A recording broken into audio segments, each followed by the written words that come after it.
I'm Joyce Hornady. You might say accuracy is my business. I make bullets. You are listening to the Hornady Podcast. Thanks for joining us and enjoy the show. Hello, everybody. Thanks for tuning in to this episode of the Hornady Podcast. I'm your host, Seth, and today I have some special guests in the studio from Ruger Sturm Company. I've got Charlie and Brett. Guys, thanks for coming on the show. Yeah, thanks for having us. Yeah, thanks for having us. Absolutely, guys. I'm excited to get into some of the more technical aspects of what you guys do, because our listener, when we go into technical stuff on bullet design, external ballistics, internal ballistics, or anything about the design elements of, let's say, a bullet or something like that, it really resonates with our listeners. And I feel like people want that peek behind the curtain. They want that technical information that they can't get otherwise. And so it's cool to be able to use this platform to do that for us. And now to bring in Ruger, obviously an iconic staple in the firearms world. I'm excited to get your guys' insights and talk about the divisions that you guys work in. But before we do, some folks will know, some folks probably don't know, that Ruger was founded in 1949, just like Hornady Manufacturing, and just like Swarovski Optic. So it's pretty cool that Ruger and Hornady, both founded in 1949, celebrating 75 years of business this year. That's a big deal. And what's more about that that's really cool is Bill Ruger Sr. and Joyce Hornady, the founder of our company, were personal friends and shared hunting camp together. And our main man, Preston, over here could drop in an image for our YouTube viewers of a rather iconic image of an elk camp in Cody, Wyoming, with some outdoor riders of the time, and Bill Ruger and Joyce Hornady showing off their skull caps of 5 successful elk hunters. Yeah, and I saw that picture. It was pretty nostalgic. Isn't that just cool? Yeah. To think that, we're part of that. Obviously a small part, but we're a part of that history. And that's, to me, I don't know, that means something to me. Kind of doesn't give me goosebumps, but darn close. Yep. Yeah, I had no idea that they were even friends like that until we saw that picture downstairs when we were touring a couple days ago. But it's pretty cool that the companies have been intertwined for that long. Yep. And then when you look at that 75-year span, so you got Bill Sr. and Joyce Hornady, personal friends, well, then fast forward several decades, and then you have like the 204 Ruger, the 375 Ruger, the 416 Ruger, the 300 and 338 RCM. I mean, you've got the 480 Ruger revolver cartridge. I mean, there's some really cool design cartridges that came out from this partnership. You go out to, out here on the prairie and into the western states, you talk to somebody that shoots a lot of prairie dogs, they will burn down a 204 Ruger. And that's cool that, there's cartridges that have that staying power that really were developed through this partnership between Ruger and Hornady. And 75 years, hopefully, with any luck, it'll be around for a lot longer than that. But it's just cool. And it's cool to celebrate. We had this big bang at a SHOT Show. We had a big party at SHOT Show, Ruger Hornady collaboration, very high class, elegant party. That was cool. Now, switching gears a little bit, the reason you guys are here. Brett, you mentioned you came in for a tour just a few days ago. I'm guessing this is your first trip to Nebraska. It is. Yep. So Grand Island, Nebraska, situated, right there in the middle, right in the I-80 corridor, which is one of the more horrible parts of this state. Is it's just flat and boring. But where there's flat and boring, you're going to make up your own ways to have fun. And one of those ways is to shoot competitions. And we've got right now the Zombies in the Heartland 3-gun match, and you guys are here to run it. Yep. Now, you ran the abridged sponsors match yesterday, so you got to see a little bit of heat, a little bit of rain, a little bit of overcast, which is better than 90 degrees. What did you guys think of the match? I think you guys did an awesome job putting it together. I was blown away at the amount of time and effort put into this setup. The mechanical devices, the stage props. Yeah, the teetering ramp, stage props. This was my first three-gun match, and I had a ball. Ever? Okay. Yep. Brett, what about you? Yeah, no, the same thing as Charlie. It was my first competition shoot ever, and Matt was telling us going into it that it's designed to be for newer competition shooters, and the Charlie and I and our other guy Chris that's with us, the three of us were talking probably in our fourth or third stage of the day, and just the switch of our mindset from going into the stage one of our nerves are still really high and hoping that we just like hit one target. And then once we got in the groove, like I said, a couple stages in, it was more like we were getting mad at ourselves when we were missing shots and not performing to what we wanted. So it was a great introduction to the sport, and I had a ton of fun yesterday. Oh, yeah, I could see that getting competitive real fast. Yeah. You know, well, like you mentioned, Brett, you start off trying to shave, dropped shots and magazine changes, and you're knocking 5, 6, 10 seconds off a stage every time you do a stage just because you're getting better. Well, then once you get to that upper echelon, you hit a line in the sand where you're trying to shave tenths of a second off, and it gets very competitive, and you can spend a lot of money in this sport, but you can also get into it pretty economically. You can do some really, reliable firearms. Ruger makes, I can think of a bunch of firearms in your arsenal that would be the perfect kind of beginner level setup for a sport like this. And then part of the fun of 3-gun is literally the run and gun. How often do you get to run around and shoot guns in a safe and controlled manner? Not very often. And that part is just raw and visceral, and it's exciting. Yep. It's awesome to me that we could have hundreds of people in one place, and guess what? Nobody got hurt with a firearm yesterday. Right. Yep. It shows how safe it can be. Absolutely, and how fun it can be. And we talked about this on a different podcast, and you guys don't need necessarily to hear this, but I want to announce this for our listener that the Heartland Public Shooting Park in Grand Island, Nebraska, just a few miles west of town, is, I'm going to call it a world-class facility. When you're out here on the prairie, there aren't shooting facilities like this around. And between our 2 sporting clays loops, I think we got 9 skeet bays. We're putting in 2 more trap bays, so we'll have 10 trap shooting bays. We got a bunker trap house, which the closest one is like a 10-hour drive from here. We've got all of our action pistol bays, a rimfire range, 600-yard rifle range, a fishing pond, RV hookups. It's just an awesome shooting park, and Hornady now manages that facility. And you guys, having never been here before, you might not have seen it, but man, we've already done a bunch of work, the cleaning up, some maintenance, new equipment here and there, and we're really trying to bring that park up a level and to do more of these events out here. So I'm glad you guys are here. Glad you got to tour the facility, and glad that you're participating in 3-gun. It's just a fun sport, and really use this as a call out to our listener. If you've got a 3-gun match close to you, you just need to go do it. Yes. Yeah, absolutely. definitely. Yeah, 100%. If you can get access to one that's close and get into it for your budget, 100% do it. Yeah. I would also say, and you guys could probably talk more to this, Brett, you mentioned being nervous the first couple stages, and then, you get comfortable. By the end of your day yesterday, were you not probably the most confident you've ever been with a firearm? Holstering, unholstering, engaging. Like, you just get, when you put the stress of a clock on there, it really condenses that learning curve down. And by the end of the day, I'm guessing you guys felt really good with the gun. Yeah, absolutely. With the help of your range officers. Because I came through not really knowing what to do, and they're behind you, training you, talking you through it. Because they could tell I was a little inexperienced when I started. Sure. That's what they're there for. To holster your weapon, they're right on you. They keep it safe, keep it fun. Exactly. Yep, we had a blast. By the 3rd, 4th stage, we were ready to shoot. Awesome. Well, let's change gears one final time here now, and let's get into kind of the meat of today's podcast, which, like I said, I want to get into some of the technical aspects of what you guys do on the engineering team at Ruger, because, again, not everybody gets to see behind that curtain. And I'd start just individually, if you guys would. Charlie, we'll probably start with you. Talk a little bit briefly about what got you into hunting and shooting. What got you into that lifestyle? What drew you to want to pursue, maybe an engineering career at Ruger, and what you do for them today? Yeah, well, as far as starting out hunting and shooting, I'm from the county, North Carolina. Rockingham County, I'm up north near the Virginia border.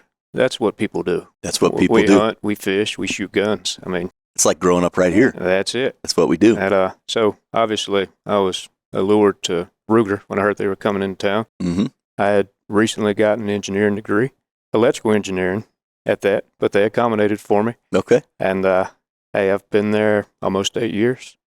Love it. Well, Great and not company. doing electrical engineering today for Ruger. That's correct. I do some side projects, PLC programs and things, but mostly mechanical, manufacturing engineering. Okay. As we talked about, I'm over the hammer forging department. Awesome. Well, we're going to get into that specifically. Yep. Brett, what got you into this world of being in firearms manufacturing? I don't know if there was one specific thing that really got me into it, because kind of opposite of Charlie, picking up guns and hunting was very much later for me. I mean, I didn't really start hunting until I was already in college, and didn't buy my first gun until I was in college. Didn't really grow up shooting at all. It was just kind of turned into a hobby for me. I mean, I was always interested, but where I grew up is a little bit stricter on being able to access firearms. So once I was in school in Arizona and it was a little more fair game, it was just freedom-loving state. Open world for me. So, but I went to school for aerospace. Didn't really enjoy designing planes all that much. It wasn't really right up my alley. So once I finished school, bounced around a couple different places, ended up needing a job, walked through the doors at Ruger. And when I was in for my interview, because I didn't originally interview to be an engineer, my group lead that was interviewing me, he was the one who looked at my resume and saw the engineering and was the one who pushed me to go more down that route. So he started the ball rolling to get me started as an intern first, which then turned into the full-time manufacturing engineer position. Redefining varmint hunting and target shooting. The Hornady ELD VT. ELD VT bullets feature the heat shield tip, which resists the effects of aerodynamic heating. The lead core has been moved rearward, producing enhanced in-flight stability. AMP bullet jackets are used to ensure every ELD VT bullet performs at its peak potential. The dual-purpose bullet for varmint and target shooting. ELD VT bullets from Hornady.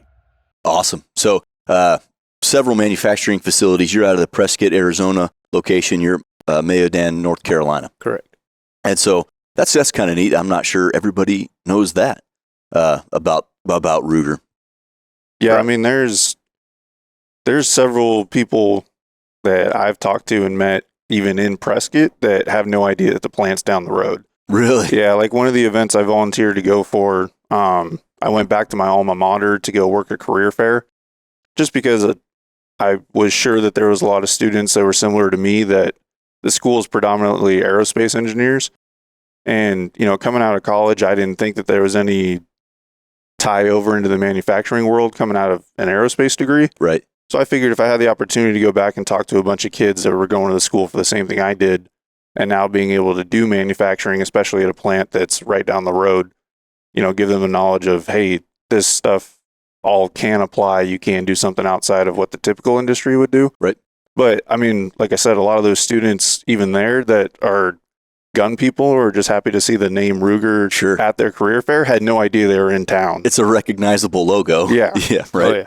So, switching over back to Charlie, you said you do primarily hammer forging now, and that's something that is kind of synonymous with Ruger, is their hammer forged barrels. And so, if you would walk us through, what is hammer forging, and what are the benefits of it, and what can you hammer forge? We talked about this briefly on a separate podcast. We had a ballistics engineer, Jeff Seward, on our show. He's been on our show several times. Incredibly smart man. Very well spoken as well, because some of that stuff gets kind of into the weeds and he can bring it down to my level. But we talked about rifle barrels and different rifling methods, and we talked briefly about hammer forging, but we didn't get into it. So if you would, for our listener, what is hammer forging, and what are the benefits of it? Yeah, so to get into the deep history of hammer forging, it dates way back to when gunsmiths were pounding out a molten piece of metal into a gun barrel. Obviously, it's a lot more advanced than that. You're not hammering out barrels? We are definitely not doing it with a hammer anymore. Okay. So, I think around 1946 or something, American GFM, they are established out of Austria. So they created their first radial cold hammer forging machine. And it may not have been cold hammer forging. I'll get to that. Okay. So basically have 4 synchronized hammers, carbide chunks of steel, about 5 pounds apiece. Okay. Well, carbide. Yeah. They're pounding a piece of metal in shape around the die. That's putting it very simply. Okay, so you've got a die, you put the metal around it, and then you hit soft metal with hard metal, or softer metal. So the most widely known way of doing this is you take a piece of barrel steel, you drill a hole through it. Okay. And in that hole, you insert a die, a mandrel. The mandrel is the inverse of the rifling. Okay. So, That makes sense. yep. So you then push that piece of metal through these 4 hammers, and you're reducing that barrel diameter down about 30%. It also gets elongated by 30%. Okay, The metal that has makes to go sense. somewhere. The forge does not remove any material; it only reshapes it. Got it. Yep. So you're pressing that material around this die. The mandrels are about 3 inches long, some shorter, some longer, but that mandrel also has the twist rate cut into it. Right. Yep. Another thing to mention is that mandrel's tapered. Okay. Over that 3 inches, it's tapered 3/1000ths of an inch. And knowing that, I can control bore size very precisely Wow. within 1/10,000th of an inch through the day. Really? Yes. So think about it. I put a cone in the barrel, Mhm.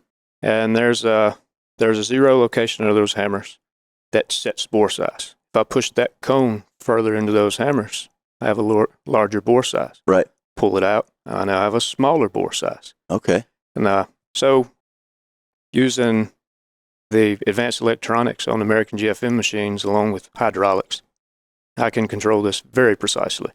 Outside diameter within a couple of tenths. That's remarkable when you Yep. think about the simplicity of, I'm going to say the simplicity, obviously the machines are very complex, Yep. but it's very similar in how we make bullets, which is we take soft metal and we put it in a die, and then we hit it really hard with harder metal and with a punch, and it takes the shape of that. And it's remarkable how precise we can make bullets that way. And when you, I guess, zoom out a little bit and scale things up, you can be that precise in tenths of a thousandths with a barrel. Yep. So most of our barrel materials are 4140. We do some stainless, obviously 410 or 416, but we're pounding this thing out cold. The old way of doing it, they heated it.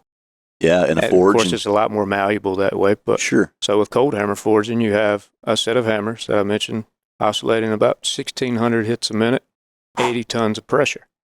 A little bit. So you can move some material. There's coolant flowing over this. That's what keeps it cold. And it's not exactly cold when it comes out. It's warm to the touch. But Sure. Well, for the you most can't part- move that much material without it absorbing some heat, I wouldn't think. Yeah.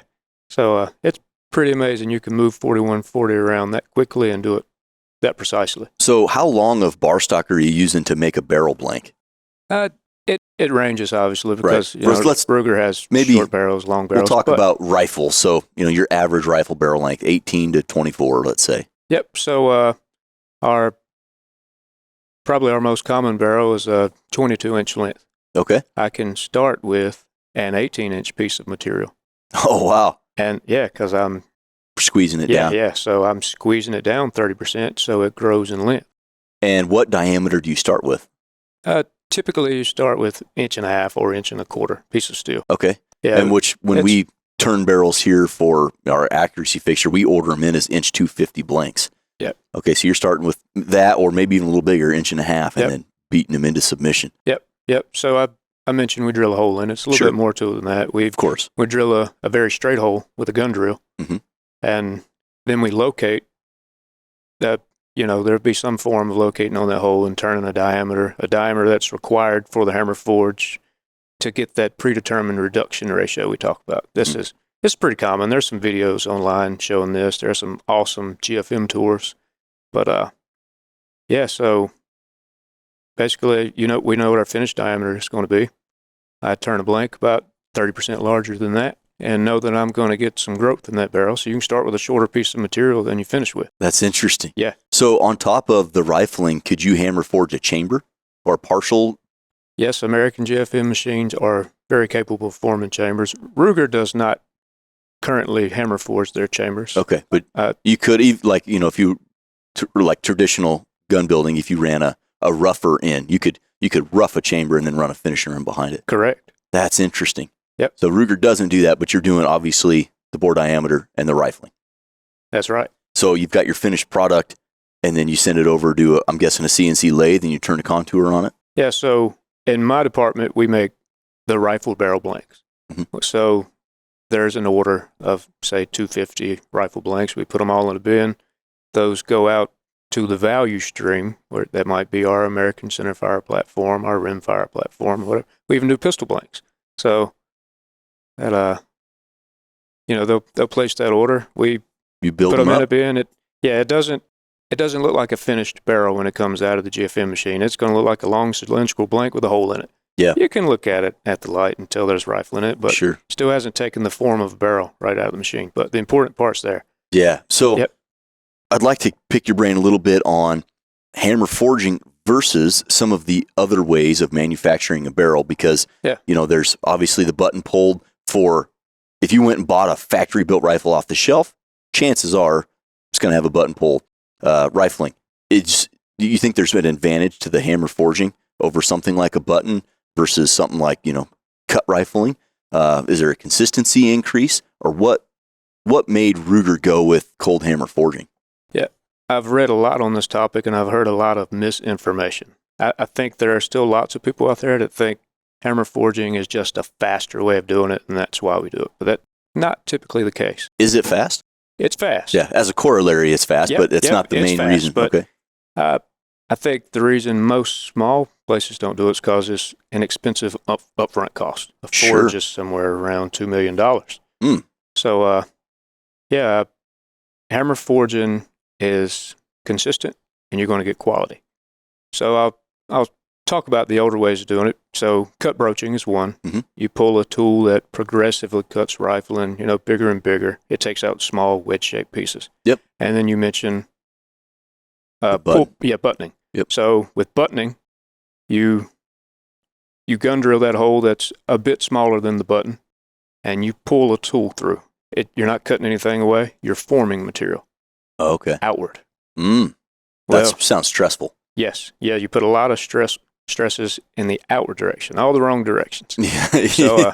Yeah. So, with hammer forging, you are moving material around. You're realigning the grain structure.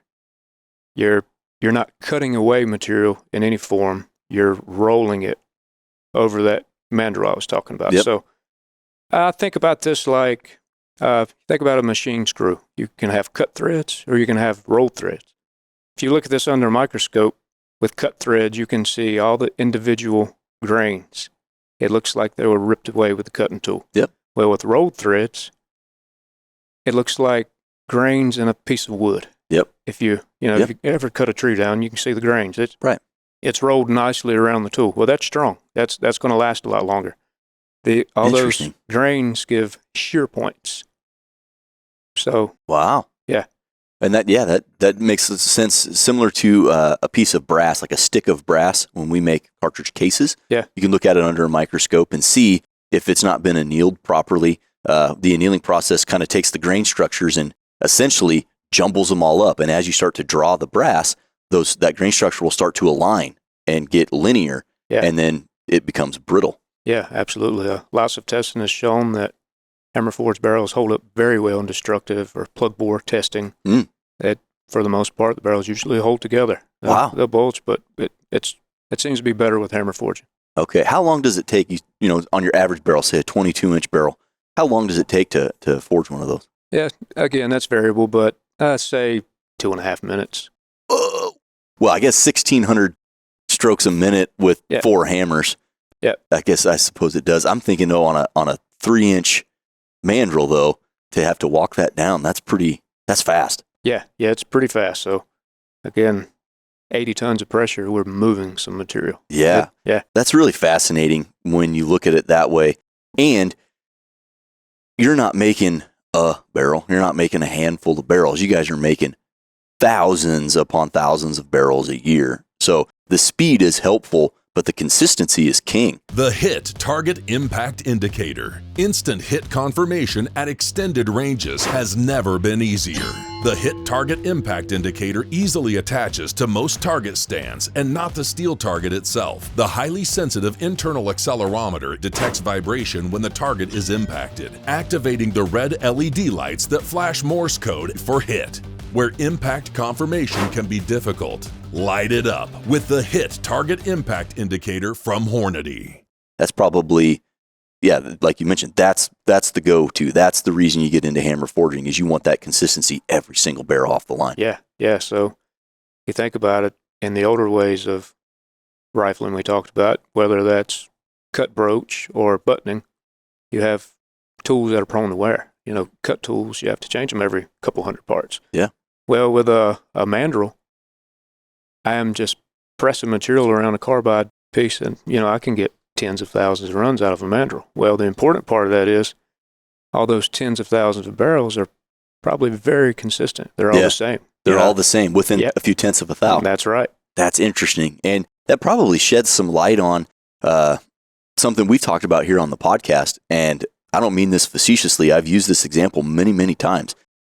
If you want something that's going to shoot well and be affordable, the Ruger American and 6.5 Creedmoor, you don't need anything else. You have a cartridge case designed that even the maximum SAMI tolerances really lend itself to inherent accuracy.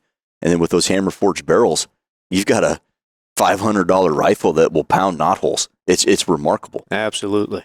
Yeah, I was fortunate enough to go out to FTW Ranch in Texas and shoot some long-range precision. 1,800 yards. We're ringing steel with those things for a week crazy? Long. Yeah. I love it. Well, it sounds like a pretty rewarding career. Obviously, Ruger, a staple in this industry, and getting to work on the engineering side on one of the most integral parts of a rifle, or a firearm in any capacity. You have to have a barrel. So that's got to be pretty satisfying work. And you've been at it now, you said 8 years? Yep. That's right, awesome. about 8 years, yeah. So, Brett, he's been at it 8 years. How long have you been with Ruger? I'm closing on my 2-year mark. Oh, I thought you were going to say 8 months. No, I'm still fairly new to the company and what I'm doing, but yeah, definitely a lot more youthful there than Charlie. Yeah. So 2 years into it, and you work on more of the mechanical engineering on the manufacturing side. So are there some home run products that you've helped get across the finish line and engineer on that are now out in the market and you're seeing them doing well? How does that feel?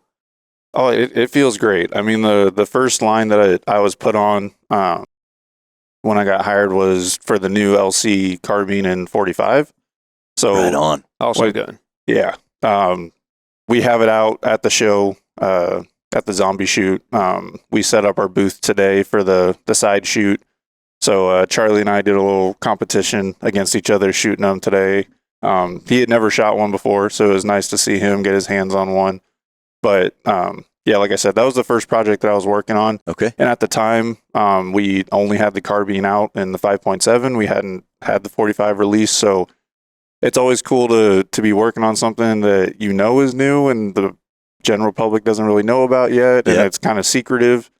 And then to be able to look at the finished product, and now it's on gun counters and people have them in hands, and probably going to have them at the zombie shoot here. Yeah, no, and if you're in town and can go shoot it because we have them there, or if we're at an event, we usually have them with us. Yeah, I've worked a couple different events that we brought the carbines with us for the public to shoot. So no, it's definitely something it feels very rewarding when you have a product that you get to see from the beginning to the end. And like I said, knowing that at one point you're one of the few people that get to know about the product. And then when you see it come out and everyone's excited and it runs well, it's reliable, it's accurate. Yep. People just enjoy it.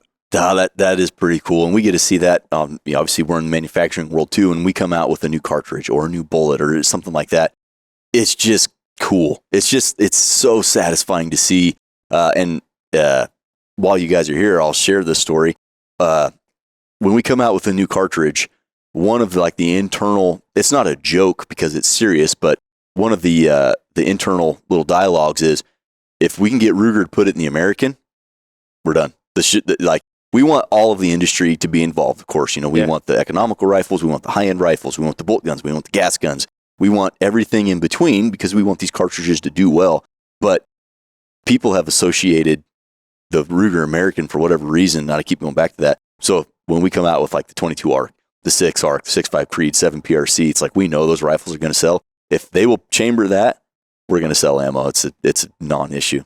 Yep. And it is cool to see 7 PRC, for example, to come out and to have that cartridge be so well received and to do so well, and then to see not just Ruger but the rest of the industry on the firearm side come in full swing and start building guns. It is satisfying. So we know how you feel in that regard. So on the manufacturing side of things and on the engineering side of things, if you could speak to what goes into some of these projects, what, that you specifically work on? Obviously, there's R&D going on. That's all super secret stuff, so we don't talk about it publicly. I don't want you to either. But on a broad level, what are some of the engineering aspects that go into it? Obviously, you guys are making the barrels, so you've got your quality hammer forged barrels, and then your actions, the stocks, the triggers. Is there something that you work on specifically, or are you just an engineering team working on a project?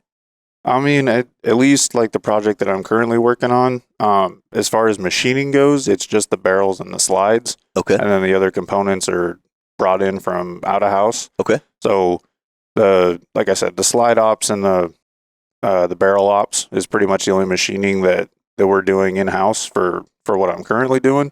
And then the rest of it's brought in. Okay. So I've had some direct help in 3 of our barrel ops. The fixtures in our ops 20 through 40 are ones that I helped design. So I had direct hand in those. Okay. Not as much in the slide stuff. But working with outside vendors, that's part of mechanical engineering, and it's almost more of like a engineering project manager, if you will, because you got to handle all these other aspects of it, if you will. Are there some hurdles that you guys have faced with something, say, like raw material? That's one question we get at Hornady. Yeah. We use a lot of lead. We use a lot of copper.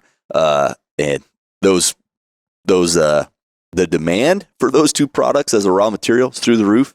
So is the price, as it turns out. Absolutely. Are you guys having problems on the engineering side with simply product allocation, raw material? Tooling is going to be a big one. Really? Yeah, with the current economy, things are hard to get. Mm-hmm. Long lead times, things have doubled and tripled in price. So mandrels, we have to plan 3 to 4 months in advance for new calibers. Mm-hmm. This doesn't just happen from day to day. Yeah. Yeah, we have to. Got to think for the future. Yeah, we got to plan material, plan tooling. Create programs. Well, I feel like that's something, you probably work with this every day, is like, oh, yeah, I'm working on this project, and I could build the coolest one of these that ever exists, but how do you get it on large scale? Right. And, similar thing of we could make this really cool, but it could cost a lot of money to do it. And you might not be able to get the parts. Right. Exactly. So it's one of those things of being able to mass produce, but then at the best cost that we can, because that's what drives the affordability part of the Ruger firearms for us.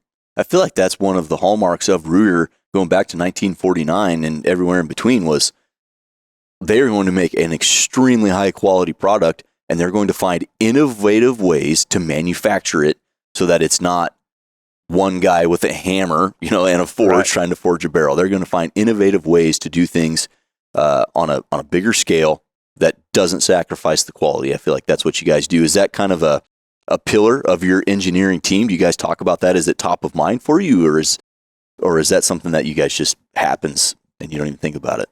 No, I think it's something that's constantly on our mind. I'd say it's easily one of our pillars. I don't know if you think it's more of something that's behind the brains, but I would say at least for the Prescott team, just because it's the ones I know the most, that it's always forefront for us. No, you hit it right on the head there. We look for innovative ways, and we eliminate the waste in the processes. So we want to put out a lot of product fast, but reliable, consistently. Yeah. And if you can find some engineering controls to reduce the waste, reduce the scrap, that's win-win-win all the way around. Absolutely. And we're really good about making sure that if one team or one of the plants comes up with innovations or ways to be able to save the cost or do something in a better way, to share the resource to everyone else, so that it's not just one project or one plant specifically that has those kind of developments. I feel like we're pretty good at making sure that it's a company-wide thing when those processes come up, to be able to help improvements across the board. Awesome. Well, it's definitely a good peek behind the curtain of kind of what goes into the barrels and some of the hurdles on the manufacturing and the engineering side. Again, if you were one guy with one product making, a hand fit, say 1911, well, that's great. Well, I need to make thousands upon thousands of 1911s, and they all need to shoot well. They all need to run. They all need to have nice, smooth slides. And you guys have found some great ways to do that across the product line. I feel like that's one thing that blows me away with Ruger specifically is the diversity of the products. It is just remarkable. I do have one bone to pick with you, and that's the red label shotguns.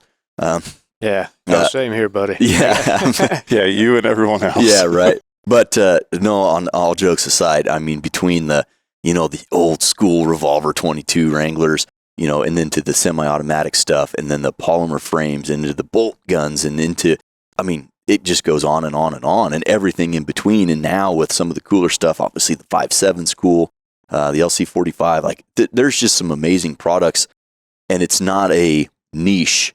Like you have some products that kind of a niche fit, but when you zoom out and you look at the entire product line, from literal precision rifles, I mean, we got Doug Koenig, both of our sponsored shooters, Doug Koenig out there winning factory division with a Ruger precision rifle.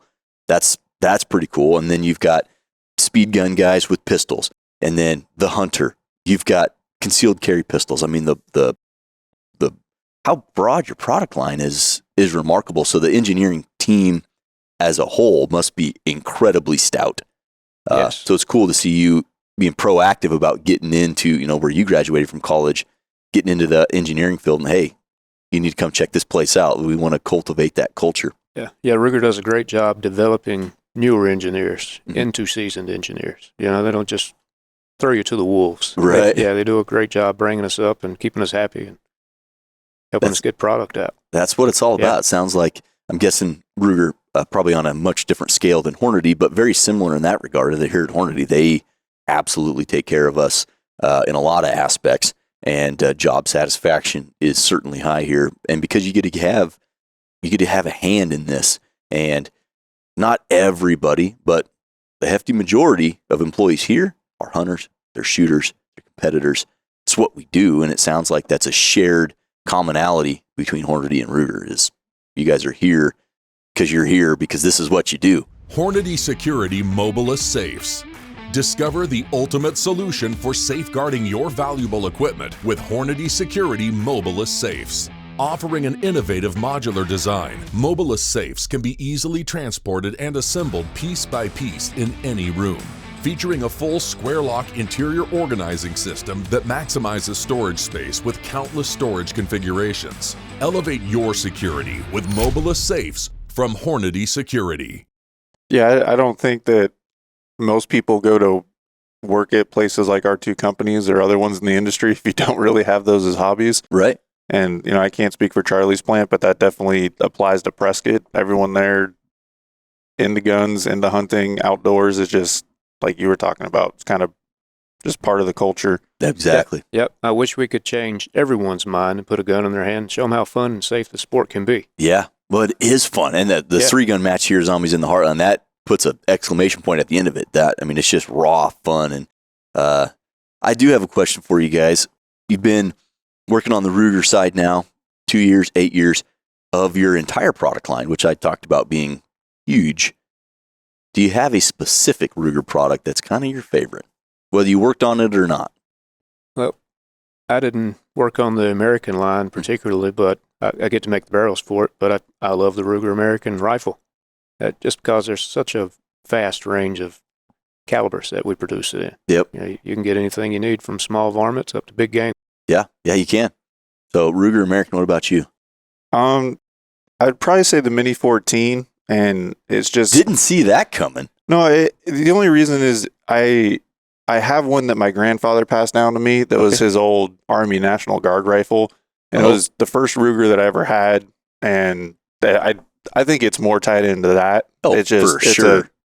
Just a personal memento. That's a good reason. Yeah, it's a darn good reason. It's a really old one. It's super clean. I barely shoot it. It's in great shape. But yeah, that's probably the Mini 14 for me. Mini 14. That's pretty cool. Well, I'd be remiss if I didn't take this chance to mention two things. Number one, Judd, that's been on our podcast many times. The listeners will know Judd.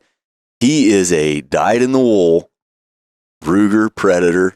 He's got 1 in 6.5 Creedmoor, 1 in 6 Creedmoor, and we work in an industry. We've got industry connections, and we've got a shop right here.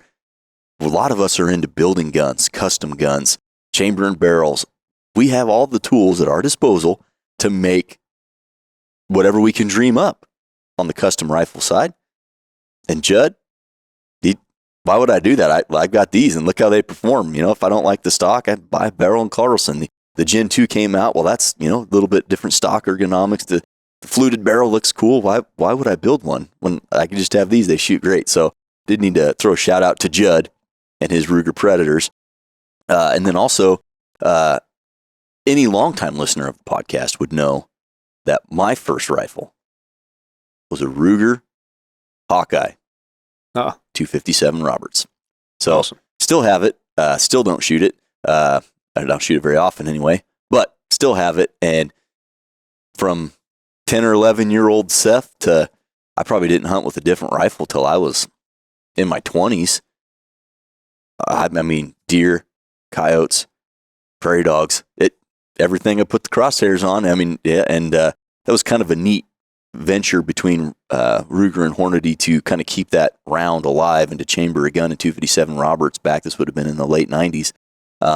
So, yeah, my first rifle was a Ruger, and I grew up with a father that owned a gun shop. Eventually, he closed it down before I was born, but he was a Ruger guy. That's just how we grew up. You reload with, at the time, we had an old Pacific reloading press that Dad still has, that Hornady owned Pacific before we changed it over to just Hornady. But reloaded with a Pacific press, you loaded Hornady bullets, and you shot Ruger rifles. That's just what you did. It's what everybody did. That was the thing. So definitely a significant cultural aspect to where I grew up and how I grew up. And yeah, Dad still got some of those rifles, and like I said, still got the M77 Mark II. 257 Roberts. Yep. Well, I'm always surprised at how many people I meet that very similar story. They either learned to shoot on a Ruger for the very first time, or their first gun they ever bought was a Ruger. Mm-hmm. And I don't know how it makes you feel, but it gives me a lot of sense of pride in what we're able to do every day, because it's a recognizable name, and there's tons of people that Ruger was the first one that they ever learned to shoot on. So yeah, it's cool to be part of that. All right, guys, I've got one last question for you before we wrap this up, and this is a doozy.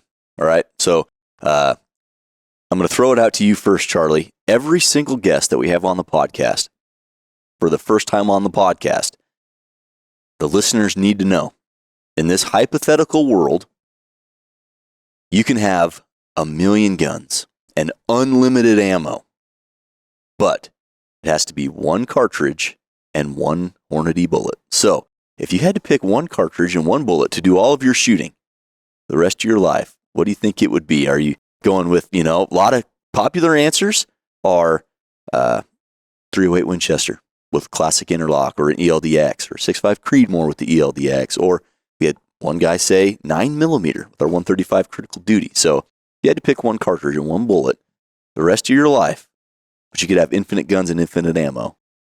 What would you choose? Oh, that's a tough one. There's so many different uses for a gun. Mm-hmm.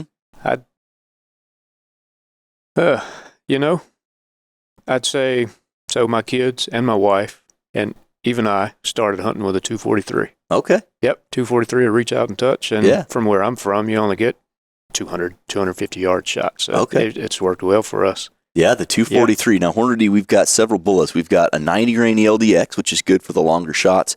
We've got a CX, which is monolithic, and we've got our classic, interlock, exposed lead tip, always works. That's, what we've been making since, 1949. Or an SST, little polymer tip. I go classic because it's easy to find. Oh, yeah, Yep. sure. You can go get them almost anywhere. And they shoot well. Yep. Awesome. So 243, 100 grain interlock. That's a good answer. Yep. Brett, what are you thinking? I like you and I were talking about a couple of days ago, never listening to the podcast. I feel like if I had known that question was coming, I could come up with some way off the wall answer to come up with it for you. Well, your favorite Ruger rifles are Mini 14, so. Yeah, and going with that, I feel like it's hard for me to stray away from just saying going with 223. With a 55 grain VMAX. Yeah. Okay. I mean, it covers a lot of bases. Can't It really does. go wrong, so. those are good answers. Like I said, we've had a lot of discussion. We had a whole podcast dedicated to this. Luckily, it is hypothetical, and nobody wants that. The key though is you could have different guns. You could have semi-automatics and bolt actions and long barrels and short barrels and heavy and suppressed and unsuppressed. But it is fun to play around with that mental geometry a little bit. Luckily hypothetical, because that would be. I'll take them all with me. Yeah, all right. Awesome, guys. Well, the Zombies in the Heartland 3-gun match, it's still going on today. Just getting started now for the public to come in and shoot. So I know you guys got a side stage going on out there. I'm going to wrap this thing up. We'll get you guys back out to the range, interact with the customers that come through. And I say customers because almost all of them out there are going to be a Ruger customer at some point if they haven't already had been. Yeah, that's not, pretty cool. We'll try to convert them today. Yeah, today's the day. Yeah. Well, guys, I appreciate you coming on, sharing, your aspects of what you guys do for work and some of the technicalities of what you guys do. And again, thanks for coming on the show. No, thanks again for having us. Can I give a shout out? Oh yeah, to my boy. Yeah. So, like I said, I had never listened to the podcast before, but my best friend John back in Prescott, he's an avid listener. So I want to give him a shout out for it because he had told me going into it is like, if you have a chance, go check out the studio, meet you guys, and he was like, that's the most important one to do. So I just want to shout out to him. But thank you guys for letting us come on. Yeah. I've never done anything like this. I know Charlie was telling me he hadn't before, and no, it was really cool. So just thank you. Yeah, absolutely, guys. And yeah, John, thanks for listening to the show. And this is a working studio, so what you guys see on the camera is this. Well, we're in a rather big room. I don't know, 25 square probably, and we've got different little areas that we can set up for different videos. And because it's a working studio, every once in a while things get moved around, and an avid watcher of our podcast would probably notice that our sign is not illuminated today. And I won't say who done it, but somebody done it and broke the LED strip that lights that thing up. So we got a new one in the works. Hopefully by the next episode, she'll be up and running again. So again, thanks, guys. Thanks. Thank you. Everyone out there, this was a great episode and getting a little behind the curtain look at what it is to hammer forge barrels and be a mechanical engineer for Ruger, an icon in this industry. We hope you enjoyed it. We'll catch you on the next one.